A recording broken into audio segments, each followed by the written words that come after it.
Well, the U.S. Department of the Interior has enacted a major policy change, handing the keys to over 480 million acres of public land back to America's hunters and anglers.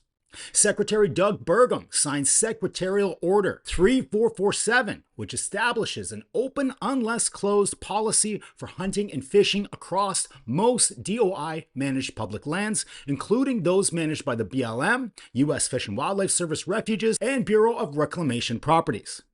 This means these activities are now presumed allowed, provided they comply with state regulations, unless a specific closure is required for public safety or resource protection.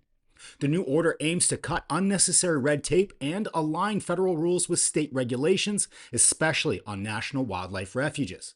It does not, however, affect major national parks like Yellowstone. One of the most significant provisions addresses the lead debate, removing blanket department-wide bans on lead ammunition or fishing tackle.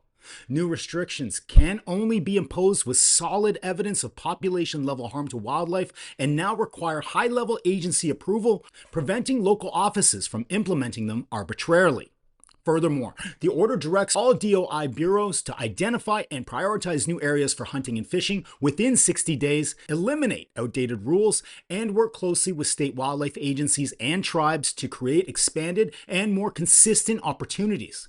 Secretary Burgum and his supporters view this as a way to streamline regulations and highlight the massive economic impact of outdoor recreation.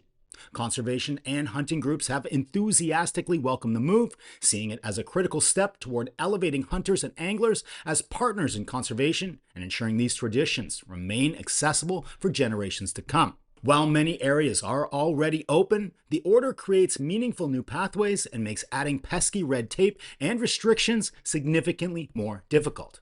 And that in itself is definitely a win.